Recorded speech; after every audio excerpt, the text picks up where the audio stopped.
Hello everyone, welcome to കാറക്സ്. ഇന്ന് നമ്മൾ വന്നിരിക്കുന്നത് നമ്മുടെ ടൈറ്റിൽ പോലെ തന്നെ ടാറ്റ കെർവിന്റെ ഒരു ഡീറ്റെയിൽസ് ഒക്കെ ഒന്ന് ഷെയർ ചെയ്യാൻ വേണ്ടിയിട്ടാണ് നമ്മൾ ഇന്ന് ഈ വീഡിയോ ഉദ്ദേശിച്ചിരിക്കുന്നത്. നമ്മുടെ ഈ ടാറ്റ കെർവ് എന്ന് പറയുന്നത് ടാറ്റയുടെ ഒരു അപ്കമിങ് വെഹിക്കിൾ ആണ്. നിങ്ങൾക്ക് എല്ലാവർക്കും അറിയാവുന്ന പോലെ തന്നെ ഈ ഒരു മോഡൽ ശരിക്കും പറഞ്ഞു കഴിഞ്ഞാൽ ടാറ്റ ഇതിനു മുമ്പ് പലതവണ ഈ ഒരു വെഹിക്കിൾ വരുന്നതിനെ പറ്റിയൊക്കെ പലതവണ സ്പൈഡ് ആയിട്ടുള്ള ഫോട്ടോസ് വിടുകയും അല്ലെങ്കിൽ ഡിസൈനിന്റെ ഒരു തീമൊക്കെ വിടുകയും അങ്ങനെയുള്ള കാര്യങ്ങളെല്ലാം ഷെയർ ചെയ്തിട്ടുണ്ടായിരുന്നു ടാറ്റ. ഇപ്പം ലേറ്റസ്റ്റ് ആയിട്ട് ഇപ്പം നമ്മൾ കണ്ടത് മൊബിലിറ്റി എക്സ്പോയിലായിരുന്നു വെഹിക്കിൾ. ഒരു ഏകദേശം പ്രൊഡക്ഷൻ റെഡി മോഡൽ എന്ന് തന്നെ വേണമെങ്കിൽ പറയാവുന്ന രീതി, പ്രോട്ടോടൈപ്പ് നമുക്ക് പറയാം എങ്കിലും ഓൾമോസ്റ്റ് ഒരു പ്രൊഡക്ഷൻ റെഡി മോഡൽ തന്നെ ആയിരുന്നു അവിടെ മൊബിലിറ്റി എക്സ്പോയിൽ വെഹിക്കിൾ കൊണ്ടുവന്നിട്ടുണ്ടായിരുന്നു. അതില് ലുക്സ് ഒരു രക്ഷയില്ല. നമ്മളെല്ലാരും കണ്ടിരുന്ന ആ ഒരു ലുക്സ് തന്നെ ആയിരിക്കും വെഹിക്കിൾ വരുന്നത് തന്നെ. ഇപ്പം ഏകദേശം ലോഞ്ചിങ് ഡേറ്റ് ഒക്കെ നമ്മൾ ഒരു അപ്രോക്സിമേറ്റ് ഡേറ്റ് ഒക്കെ വരുന്നുണ്ട്. ജൂലൈ ഈ മാസം അവസാനം അല്ലെങ്കിൽ ഓഗസ്റ്റ് ഫസ്റ്റ് വീക്കോടുകൂടി ആയിരിക്കും നമ്മുടെ ടാറ്റ കെർവിന്റെ ഒരു ലോഞ്ച് വരുന്നത്. പിന്നെ ഈ ഒരു വെഹിക്കിളിന്റെ ഡിസൈൻ, അതാണ് എടുത്തു പറയേണ്ട ഒരു കാര്യം എന്ന് പറഞ്ഞാൽ. കെർവ് എന്ന് പറഞ്ഞു കഴിഞ്ഞാൽ ശരിക്കും പറഞ്ഞു കഴിഞ്ഞാൽ SUV കൂപ്പെ SUV എന്ന് പറയുന്ന ഒരു സെഗ്മെന്റിലേക്ക് വരുന്ന ഒരു വെഹിക്കിൾ ആണ്. ശരിക്കും പറഞ്ഞു കഴിഞ്ഞാൽ നമുക്ക് ഈ കൂപ്പെ SUV ഒരു ഹൈ എൻഡ് മോഡൽ അല്ലെങ്കിൽ ഹൈ എൻഡ് കാഴ്ചയിലൊക്കെ മാത്രം കണ്ടുവരുന്ന ഒരു ഡിസൈനാണ് ഈ കൂപ്പെ SUV എന്നൊക്കെ പറയുന്നത്. കാരണം നമുക്ക് എടുത്തു പറയാനായിട്ട് നമുക്ക് ലംബോർഗിനി യൂറോസ് ഉണ്ട്, പിന്നെ ആണെങ്കിൽ BMW X6, ഇങ്ങനെയൊക്കെയുള്ള മോഡൽസ് ആണ് ഈ കൂപ്പെ SUV എന്ന് പറയുന്നത്. അപ്പം നമുക്കൊരു അഫോർഡബിൾ ഒരു പ്രൈസ് ടാഗിലേക്ക് വരുന്ന ഒരു വെഹിക്കിൾ കൂടിയാണ് എന്നുള്ളൊരു പ്രത്യേകതയും ഉണ്ട് നമുക്ക് ഈ ടാറ്റ കെർവിന്റെ കാര്യത്തിൽ. പിന്നെ കെർവിന്റെ നമ്മളിപ്പം ഞാൻ നേരത്തെ പറഞ്ഞ പോലെ തന്നെ ലാസ്റ്റ് വന്ന ഒരു മൊബിലിറ്റി എക്സ്പോയിലൊക്കെ വെഹിക്കിൾ ടാറ്റ കാണിച്ചപ്പോഴാണേലും ഒരു രക്ഷയില്ലെന്ന് തന്നെ എടുത്തു പറയണ അസാധ്യ ലുക്കാക്കി കാണിച്ചിട്ടുണ്ട് വണ്ടി. ഏകദേശം നമുക്കിപ്പം ഫ്രണ്ട് ഫാസിയയിലേക്ക് വന്നു കഴിഞ്ഞാൽ വെഹിക്കിളിന്റെ ഒരു ഡിസൈൻ കാര്യങ്ങളൊക്കെ വന്നു കഴിഞ്ഞാൽ ഓൾമോസ്റ്റ് നമ്മുടെ ടാറ്റയുടെ എല്ലാ ഇപ്പം ലൈനപ്പിൽ വരുന്ന എല്ലാ വെഹിക്കിൾസിന്റെ ഒക്കെ കൂട്ടുകാരനുള്ള ആ ഒരു ഡിസൈൻ എലമെന്റ്സ് ഒക്കെ തന്നെയാണ് കീപ്പ് ചെയ്തേക്കുന്ന. ആ ഒരു കണക്റ്റഡ് DRLs ഒക്കെ കൊടുത്തിട്ടുണ്ട്. പിന്നെ LED ഹെഡ്ലാംപ്സ് വന്നേക്കുന്ന ഒരു ചെറിയ ഒരു ടൈപ്പ് LED ഹെഡ്ലാംപ്സ് ഒക്കെയാണ് ഭയങ്കര സ്പോർട്ടി ആയിട്ടുണ്ടെന്ന് തന്നെ എടുത്തു പറയുന്ന രീതിയിലാണ് വന്നേക്കുന്നത്. പിന്നെ സൈഡിലേക്ക് വന്നു കഴിഞ്ഞാൽ എനിക്ക് പെട്ടെന്ന് തോന്നി പറഞ്ഞാൽ കുറച്ചു നാളിന് മുമ്പ് നമ്മുടെ ഒരു ആദ്യമൊക്കെ ഒരു വിട്ടിരുന്ന ഒരു സ്പൈഡ് ഫോട്ടോസിലൊക്കെ നോക്കുമ്പം ഒരു ടിഗോറിന്റെ ഒരു ഛായയൊക്കെ എനിക്ക് തോന്നിയിരുന്നു ഒരു കുറച്ച് രീതിയിൽ. പക്ഷെ എങ്കിലും എക്സാക്ട് ആ ഒരു ഡിസൈൻ അല്ല, എങ്കിലും ആ ഒരു ടിഗോർ ആ ഒരു രീതിയിലാണല്ലോ വന്നേക്കുന്നത്. പിന്നെ നമുക്ക് എടുത്തു പറയേണ്ടതെന്ന് പറഞ്ഞു കഴിഞ്ഞാൽ ആ ഒരു സ്ലോപ്പിംഗ് ഡിസൈൻ, അതാണ് കൂപ്പെ എന്ന് പറയുന്ന ആ ഒരു ഡിസൈനിന്റെ എടുത്ത് പറയുന്ന ഒരു ഭാഗം വരുന്നത്. ബാക്കിലേക്ക് വരുമ്പോഴത്തേക്കും ആ ഒരു ചരിഞ്ഞിറങ്ങുന്ന ആ ഒരു റൂഫ് ലൈനും കാര്യങ്ങളും ഒക്കെയാണ്. റിയർ ഡിസൈൻ ആണേലും ഒരു രക്ഷയില്ല. വെഹിക്കിള് ഡിസൈൻ വൈസ് അടിപൊളിയാക്കിയിട്ടുണ്ട്. ആ ഒരു കൂപ്പെ SUVക്ക് ചേരുന്ന രീതിയിലുള്ള ആ ഒരു അട്രാക്റ്റീവ് ആയിട്ടുള്ള രീതിയിൽ തന്നെയാണ് വെഹിക്കിളിന്റെ ഡിസൈൻ ഓവറോൾ ടാറ്റ കൊടുത്തേക്കുന്നത്.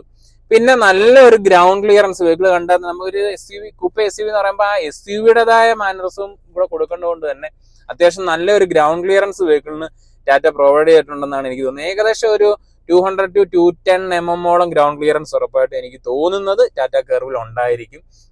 പിന്നെ നമുക്ക് വെഹിക്കിളിന്റെ ഒരു ഓവറോൾ ലെങ്ത് എന്ന് പറയുന്നത് എനിക്ക് തോന്നുന്നു ഒരു 4308 നമുക്ക് ഒരു വെഹിക്കിളിന്റെ ലെങ്ത് വരുന്നുണ്ട്. ഒരു 2500 ആ ഒരു റേഞ്ചിലൊക്കെ ആയിരിക്കും വീൽ ബേസ് വരുന്നത്. ഉറപ്പായിട്ടും അത്ര ഒരു വീൽ ബേസും വെഹിക്കിളിന് ഉണ്ടാവും എന്നാണ് എനിക്ക് തോന്നുന്നത്. ഇതൊന്നും എന്താ പറയുന്ന ഒരു ടാറ്റ പ്രൊവൈഡ് ഈ ഒരു വീൽ ബേസിന്റെ കാര്യത്തിലോ ലെങ്തിന്റെ കാര്യത്തിലോ ഒന്നും ടാറ്റ ഒന്നും ക്ലെയിം ചെയ്തിട്ടില്ല, അങ്ങനെയുള്ള കാര്യങ്ങളൊന്നും വിട്ടിട്ടില്ല. ഇതെല്ലാം എനിക്ക് ഏകദേശം ഒന്ന് തോന്നിയ കാര്യങ്ങളൊക്കെ തന്നെയാണ്. ഒരു 2560 അല്ലെ 2520 ആ ഒരു റേഞ്ചിനകത്തായിരിക്കും വീൽ ബേസ് വരുന്നത് വെഹിക്കിളിന്റെ എന്നാണ് എനിക്ക് ഫീൽ ചെയ്തത്. അത്യാവശ്യം നല്ല ലെങ്തി ആയിട്ടുള്ള ഒരു വീൽ ബേസ് ഉള്ള ഒരു വെഹിക്കിളായിട്ട് എനിക്ക് ഫീൽ ചെയ്തത്. പിന്നെ നമുക്ക് എടുത്തു പറയേണ്ട വേറൊരു കാര്യം എന്ന് പറഞ്ഞാല് ഈ വെഹിക്കിള് ടാറ്റ പ്ലേസ് ചെയ്യാൻ പോകുന്നതെന്ന് പറഞ്ഞു കഴിഞ്ഞാല് നമ്മുടെ നെക്സോണും അല്ലെങ്കിൽ ഹാരിയർ, ഇത് രണ്ടിന്റെയും ഇടയിലായിരിക്കും. അതായത് നെക്സോണിനെക്കാട്ടിലും കുറച്ചും കൂടെ വലുപ്പമുണ്ട്, ആ ഒരു രീതിയിലാണല്ലോ വെഹിക്കിൾ വരുന്നത്. എന്നാൽ ഹാരിയറിന്റെ അത്രയും സൈസ് വരുത്തുമില്ല, അതിന്റെ ഒരു ഇടയിലായിരിക്കും. ഈ രണ്ട് വെഹിക്കിളിന്റെ ഇടയിലായിരിക്കും ടാറ്റ ഈ കെർവിനെ പ്ലേസ് ചെയ്യാൻ പോകുന്നത്. പിന്നെ സ്വാഭാവികമായിട്ട് ഇപ്പൊ ടാറ്റയ്ക്ക് ഈ ഒരു സെഗ്മെന്റിൽ കോമ്പറ്റീറ്റർ ഒന്നും വരുന്നില്ല. അപ്പൊ അതുകൊണ്ട് തന്നെ സ്വാഭാവികമായിട്ടും നമുക്ക് ഈ ഒരു കർവ് അല്ലെങ്കിൽ കൂപ്പെ SUV എന്ന് പറയുന്ന ഒരു സെഗ്മെന്റ് ഒരു അഫോർഡബിൾ സെഗ്മെന്റ് ആയിട്ട് ടാറ്റ തുറന്നു അങ്ങോട്ട് എന്താ പറയുന്നത് വിപ്ലവം സൃഷ്ടിക്കുന്ന രീതിയിലായിരിക്കും അത്. കാരണം ഇനിയിപ്പോ അത് കമ്പാരിറ്റീവ്ലി മറ്റുള്ള ബ്രാൻഡുകളും ഇനി ഈ ഒരു എന്താ പറയുന്നത് ഇങ്ങനത്തെ ഒരു വെഹിക്കിൾസ് ഇനി സ്വാഭാവികമായിട്ടും ഉണ്ടാക്കാനുള്ള ചാൻസ് കൂടുതൽ. അപ്പൊ ഇപ്പൊ നിലവിൽ ടാറ്റയ്ക്ക് ഇപ്പം ഈ ഒരു വെഹിക്കിളുമായിട്ട് കോമ്പറ്റേറ്റ് ചെയ്യാൻ പറ്റുന്ന പറഞ്ഞു കഴിഞ്ഞാൽ സെഗ്മെന്റ് ചിലപ്പം സെൽത്തോസുമായിട്ടും അല്ലെ ആ ഒരു സെഗ്മെന്റുമായിട്ടായിരിക്കും. പക്ഷെ ഡയറക്റ്റ് ഒരു കോമ്പറ്റേറ്റർ ഉണ്ടാകത്തില്ല. കാരണം ഈ ഒരു കൂപ്പെ SUV ഇപ്പൊ നിലവിലില്ലല്ലോ അങ്ങനെ ഒരു അഫോർഡബിൾ റേറ്റിൽ. ഞാൻ നേരത്തെ പറഞ്ഞ പോലെ തന്നെ അല്ലെ ഹൈ എൻഡ് കാഴ്സ് മാത്രമേ ഉള്ളൂ. ഇതിന്റെ ഒരു എഞ്ചിൻ ഓപ്ഷൻസ് നമുക്ക് നോക്കിയാൽ 1.5 ലിറ്ററിന്റെ ഡീസൽ എഞ്ചിൻ ആയിരിക്കും അല്ലെങ്കിൽ ഒരു IC എഞ്ചിൻ ആയിരിക്കും നമുക്ക് ആദ്യമേ ടാറ്റ പ്രൊവൈഡ് ചെയ്യാൻ പോകുന്നതെന്ന് എനിക്ക് തോന്നുന്നത്. പിന്നെ ഇതിന്റെ ഒരു EV വെർഷനും ഉറപ്പായിട്ടും ഉണ്ടാവും. അത് EV വെർഷൻ ആണോ ഡീസൽ ആയിരിക്കും എന്നുള്ളത് മൊബിലിറ്റി എക്സ്പോയിൽ നമുക്ക് ഡീസൽ അല്ലെ ആ ഒരു IC എഞ്ചിൻ ആയിരുന്നു വെഹിക്കിൾ വന്നിരുന്നത്. അപ്പൊ സ്വാഭാവികമായിട്ടും ചിലപ്പം നമുക്ക് അങ്ങനത്തെ ഒരു എഞ്ചിൻ ഓപ്ഷൻസ് ആയിരിക്കും ആദ്യം വരാൻ പോകുന്നത്. അതിന് ശേഷമായിരിക്കാം EV വെഹിക്കിൾ വരുന്നത്. EVയും ഇതിന് തന്നെ ഉണ്ടായിരിക്കും, അത് ഉറപ്പായിട്ടും EV ഉണ്ടാവും. പിന്നെ എൻജിൻസ് ഏതൊക്കെയാണെന്ന് ചോദിച്ചു കഴിഞ്ഞാൽ 1.5 കാണും, 1.2 ലിറ്റർ ടർബോ ചാർജ്ഡ് കാണും. കാരണം ഇത് രണ്ടും ടാറ്റയ്ക്ക് ഓൾറെഡി ഉണ്ട്. കാരണം നെക്സോണിൽ 1.5 ലിറ്റർ ഡീസൽ എഞ്ചിൻ ഉണ്ട്, 1.2 ലിറ്റർ ടർബോ ചാർജ്ഡ് ഉണ്ട്. അപ്പം ഈ രണ്ട് എഞ്ചിൻ ഓപ്ഷൻസും ടാറ്റയുടെ കയ്യിൽ നിലവിലുണ്ട്. അപ്പൊ അതുകൊണ്ട് തന്നെ അതൊരു ബുദ്ധിമുട്ടായിരിക്കത്തില്ല. അപ്പം ആ ഒരു എഞ്ചിൻ ഓപ്ഷൻസ് അല്ലെങ്കിൽ എൻജിൻസ് കയ്യിലുള്ളത് കൊണ്ട് അപ്പം അതായിരിക്കാം മെയിൻലി ടാറ്റ കർവിലേക്ക് കൊണ്ടുവരാൻ പോകുന്നത്. പിന്നെ പവറിന്റെ കാര്യത്തിലൊക്കെ കുറച്ചുകൂടെ ഒക്കെ മാറ്റങ്ങളൊക്കെ സ്വാഭാവികമായിട്ടും ഉണ്ടാവും. പിന്നെ ട്രാൻസ്മിഷനിലേക്ക് വന്നു കഴിഞ്ഞാൽ ടാറ്റ ഉറപ്പായിട്ടും എനിക്ക് തോന്നുന്നു DCA ഗിയർ ബോക്സ് കാണും. പിന്നെ അത് കൂടാതെ ഒരു 6 സ്പീഡ് ഓട്ടോമാറ്റിക് ട്രാൻസ്മിഷനും കാണും എന്നാണ് എനിക്ക് തോന്നുന്നത്. AMD ട്രാൻസ്മിഷൻ ഇതിൽ വരുമോ എന്നുള്ളത് നമുക്ക് നോക്കി കണ്ടേണ്ടിയിരിക്കുന്നു. അത് നമുക്ക് അതിനെക്കുറിച്ച് കൂടുതൽ എനിക്ക് പറയാൻ പറ്റുന്നില്ല. കാരണം ഇതൊരു കുറച്ചുകൂടെ ഒരു SUV കൂപ്പെ അങ്ങനത്തെ ഒരു സെഗ്മെന്റിലോട്ടൊക്കെ വരുന്നതുകൊണ്ട് ചിലപ്പം AMD ട്രാൻസ്മിഷൻ ചിലപ്പോൾ കാണത്തില്ലായിരിക്കും. 6 സ്പീഡ് ഓട്ടോമാറ്റിക്കും DCA എന്ന് പറയുന്ന ട്രാൻസ്മിഷനും ആയിരിക്കാം മോസ്റ്റ്ലി കാണാൻ ചാൻസ് ഉള്ളത്.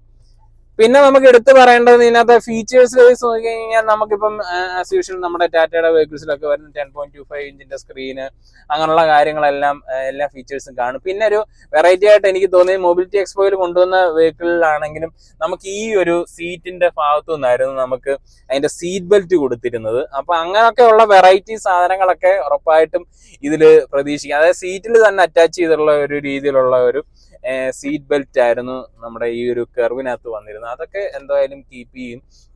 പിന്നെ വേറൊരു വലിയ കാര്യം എന്ന് പറഞ്ഞാൽ ടാറ്റ കൊണ്ടുവരുന്ന അല്ലെങ്കിൽ ഈ ഒരു പ്രോട്ടോടൈപ്പ് അല്ലെങ്കിൽ പ്രൊഡക്ഷൻ റെഡി വെഹിക്കിൾസ് എന്നൊക്കെ പറയുന്നത് അവരാ കാണിക്കുന്ന ഓൾമോസ്റ്റ് എല്ലാം ഫീച്ചേഴ്സും അല്ലെങ്കിൽ വണ്ടി ഓൾമോസ്റ്റ് പ്രൊഡക്ഷൻ റെഡി മോഡൽ അല്ലെങ്കിൽ ആ ഒരു വരുന്ന വെഹിക്കിൾ മാനുഫാക്ചർ ചെയ്ത് വരുന്ന വെഹിക്കിളും ഓൾമോസ്റ്റ് അതേപോലെ തന്നെ ഇരിക്കും. വലിയ വ്യത്യാസങ്ങളൊന്നും ഇതുവരെ അങ്ങനെ ഉണ്ടല്ലോ. പണ്ട് നെക്സോൺ ആയിരുന്ന സമയത്താണെങ്കിൽ പോലും അങ്ങനെ തന്നെ ആയിരുന്നു. ഓൾമോസ്റ്റ് ആ ഒരു വെഹിക്കിൾ അതേപോലെ തന്നെ പ്രോട്ടോടൈപ്പ് കാണിച്ച സമയത്ത് ഏകദേശം അതേപോലൊക്കെ തന്നെ ആയിരുന്നു നമ്മൾ വെഹിക്കിൾ വന്നപ്പോഴും നമ്മുടെ വെഹിക്കിളിലല്ലാതെ ഉണ്ടായിരുന്നു, നെക്സോണിൽ ഉണ്ടായിരുന്നു.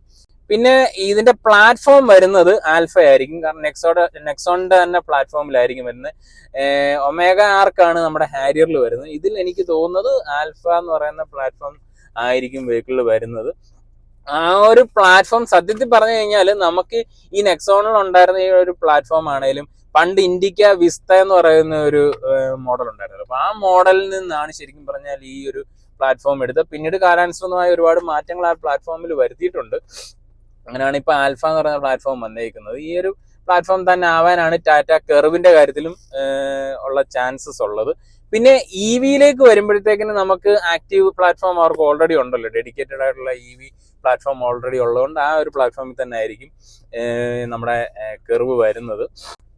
പിന്നെ എനിക്ക് തോന്നുന്നു ഓൾമോസ്റ്റ് ഒരു 520 അല്ലെ 500 റേഞ്ച് ക്ലെയിം ചെയ്യുന്ന രീതിയിലായിരിക്കും EVയുടെ ഒരു റേഞ്ചും കാര്യങ്ങളൊക്കെ വരുന്നത്. ഒരു 18 ഇഞ്ച് ആയിരിക്കും നമ്മുടെ ടോപ്പ് ആൻഡ് വേരിയന്റിലൊക്കെ വരുന്നത്. പിന്നെ അതിന് താഴോട്ട് വരുന്നത് ചിലപ്പോൾ ഒരു 17 ഇഞ്ചും കാണും. എനിക്ക് തോന്നുന്നു മോസ്റ്റ്ലി 18 ഇഞ്ച് വീൽസ് ആയിരിക്കും ടാറ്റ കെർവിന് കൊടുക്കാൻ ചാൻസ് ഉള്ളത്. പിന്നെ നമുക്ക് പാനോറമിക് സൺറൂഫ് അങ്ങനെയുള്ള കാര്യങ്ങളെല്ലാം അങ്ങനെയുള്ള ഫീച്ചേഴ്സ് എല്ലാം വെഹിക്കിളിൽ ഉണ്ടാവും. പിന്നെ പ്രൈസിങ്ങിന്റെ കാര്യം നമുക്ക് അങ്ങനെ പറയാൻ പറ്റത്തില്ല. എങ്കിലും ഒരു അപ്രോക്സിമേറ്റ് എനിക്ക് തോന്നുന്നത് ഒരു 17-18 ലാക്സ് മുതലായിരിക്കാം ഒരു ടാറ്റ കെർവിന്റെ ഒരു പ്രൈസ് റേഞ്ച് സ്റ്റാർട്ട് ചെയ്യുന്നതെന്നാണ് എനിക്ക് ഫീൽ ചെയ്യുന്നത്. അത് ടാറ്റ എങ്ങും ക്ലെയിം ചെയ്തിട്ടൊന്നുമില്ല. നമ്മൾ ജസ്റ്റ് ഒരു പ്രൈസ് ഞാനൊന്ന് ജസ്റ്റ് ഒന്ന് എന്താ പറയുക അസ്യൂം ചെയ്തെന്നേ ഉള്ളൂ. അല്ലാണ്ട് അതൊരു ചിലപ്പോൾ ഇതിൽ താഴെ ആയിരിക്കാം, പറയാൻ പറ്റില്ല. കാരണം ഇപ്പം നെക്സോൺ തന്നെ നോക്കി കഴിഞ്ഞാൽ നമുക്കിപ്പം എനിക്കൊന്ന് ഓൾമോസ്റ്റ് ടോപ്പ് എൻഡ് വേരിയൻ്റ് ഒക്കെ വരുമ്പോൾ ഓൺ റോഡ് അല്ല എക്സ്ഷോറൂം എനിക്ക് തോന്നുന്നു ഒരു 19 ലക്ഷം രൂപയോളം എനിക്ക് തോന്നുന്നു എക്സ്ഷോറൂം ഉണ്ടെന്ന് ടോപ്പ് എൻഡ് വേരിയന്റിന്. അപ്പം ഇതിനെങ്ങനെ പോയാലും എനിക്ക് തോന്നുന്നത് ചിലപ്പോൾ ഒരു 18-17 ലാക്സിലായിരിക്കാം വെഹിക്കിളിൻ്റെ ഒരു പ്രൈസ് റേഞ്ച് സ്റ്റാർട്ട് ചെയ്യുന്നത്. അത് വന്നിട്ടൊരു 24-25 റേഞ്ച് വരെയൊക്കെ നിൽക്കുന്ന രീതിയിലായിരിക്കാം പ്രൈസ് വരുന്നതെന്നാണ് എനിക്ക് ഫീൽ ചെയ്യുന്നത്. അപ്പോൾ എന്തായാലും നമുക്ക് നോക്കാം. പിന്നെ നമ്മുടെ സേഫ്റ്റി ഫീച്ചേഴ്സിലേക്ക് വന്നു കഴിഞ്ഞാൽ ആൽഫ പ്ലാറ്റ്ഫോം നെക്സോൺ തന്നെ പ്ലാറ്റ്ഫോം ആയതുകൊണ്ട് റേറ്റിങ്ങിന്റെ കാര്യത്തിൽ 5 സ്റ്റാർ റേറ്റിംഗ് കിട്ടുമെന്നുള്ളത് ഉറപ്പാണ്. ആ ഒരു പ്ലാറ്റ്ഫോം തന്നെ ആയതുകൊണ്ട് അങ്ങനെയുള്ള സേഫ്റ്റി ഫീച്ചേഴ്സ് എല്ലാം തന്നെ ABS, EBD അല്ലെങ്കിൽ ട്രാക്ഷൻ കൺട്രോൾ അങ്ങനെയുള്ള എല്ലാ ഫീച്ചേഴ്സും വെഹിക്കിളിലുണ്ട്. അതിലൊന്നും ടാറ്റ അങ്ങനെയുള്ള കാര്യത്തിലൊന്നും കോംപ്രമൈസ് ചെയ്യത്തില്ല. അപ്പം അത്രയാണ് നമ്മുടെ ഇന്നത്തെ ഈ ഒരു വീഡിയോ. ഈ വീഡിയോ ഇഷ്ടപ്പെട്ടെങ്കിൽ ഉറപ്പായിട്ടും ലൈക്ക് ചെയ്യുക, സബ്സ്ക്രൈബ് ചെയ്യുക. നിങ്ങളുടെ സപ്പോർട്ട് ഉറപ്പായിട്ടും നമുക്ക് വേണം. അപ്പോൾ താങ്ക് യു സോ മച്ച്.